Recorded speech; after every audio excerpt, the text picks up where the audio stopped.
Hi, I'm Varsha. I love reading books, and on the basis of that, I recommend books and also share my feelings towards the books that I've read.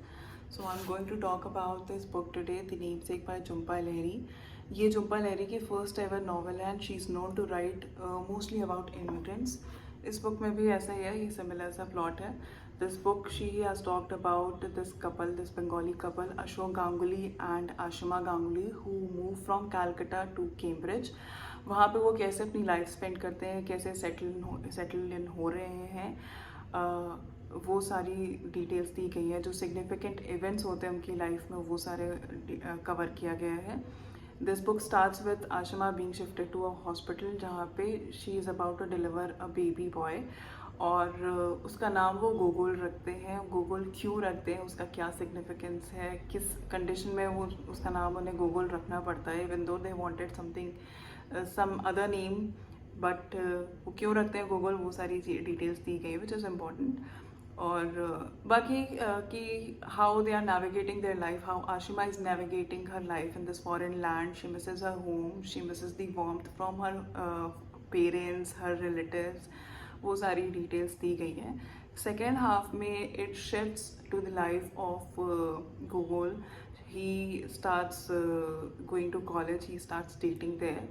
Ashima हमेशा से चाहती है कि जो उनके traditional values हैं, जो उनकी कल्चरल वैल्यूज़ हैं, वही उसके चिल्ड्रन भी फॉलो करें.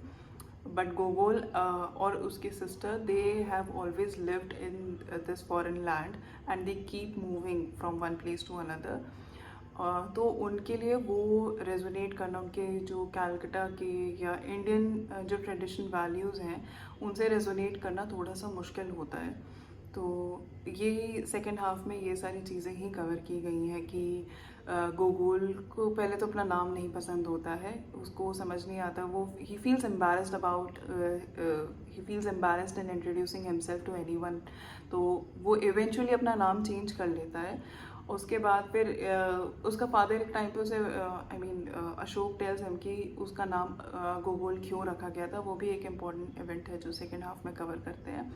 But he feels very alienated क्योंकि वो जो उसके ट्रेडिशनल वैल्यूज़ हैं जो उसकी फैमिली ने उसे बताए हैं वो उससे बिल्कुल भी उनको नहीं फॉलो करना चाहता है. क्योंकि उसे लगता है, वो देखता है कि जो उसके फ्रेंड्स हैं, जो उसकी गर्लफ्रेंड की फैमिली है, उनका जो एन्जॉय करने का तरीका है, उनका लाइफ को देखने का तरीका, it's so different than his own family, his parents, the way they are living, the way they celebrate, the way they party, वो सब कुछ बिल्कुल ही अलग है.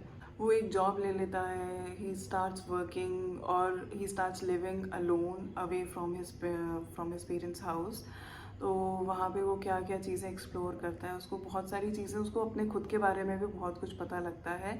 And he keeps on contemplating कि वो अपनी फैमिली को क्या ये सारी चीज़ें समझा पाएगा जो उसे अच्छी लगती हैं. जैसे कि उसकी फैमिली उसकी जो डेटिंग प्रेफरेंसेस हैं विमेन को लेकर के, शायद वो उसको एक्सेप्ट ना करें.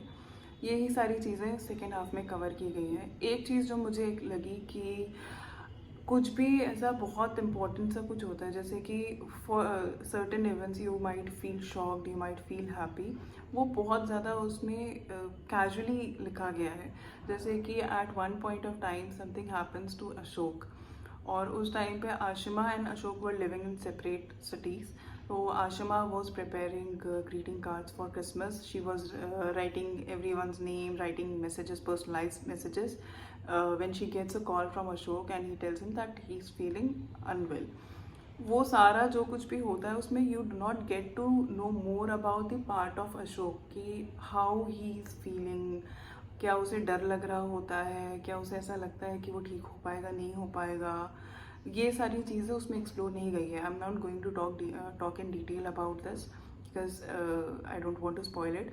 बट ये सिर्फ एक ऐसा इंसिडेंट नहीं है, ऐसे बहुत सारे सिग्निफिकेंट सी चीज़ें होती हैं पूरी स्टोरी में, सेकेंड हाफ में भी, जो बहुत ही कैजुअली लिखी गई हैं. तो मुझे एक लगता है कि the plot quickly moves on to the next part. वो सब कुछ मुझे ऐसा लगा इसमें. काफ़ी इजी लैंग्वेज है इसकी, बट बहुत एंगेजिंग नहीं है. मुझे ओके ओके लगी. और मेरे लिए थोड़ा मुश्किल था इसको कंटिन्यू करना. मैं I was I was like कि अब शायद कुछ ऐसा हो जिसमें मुझे ऐसा लगे कि बहुत हाँ ये एक ऐसी चीज़ हुई है जो कि I might remember about this in the because I read it here, but ऐसा कुछ भी नहीं है इसमें। ये स्टोरी चलती जाती है, तो ये मेरे लिए काफ़ी ओके सी रीड थी। But if you are a fan of Jhumpa Lahiri then maybe you can try this book, otherwise I might not recommend it to anyone.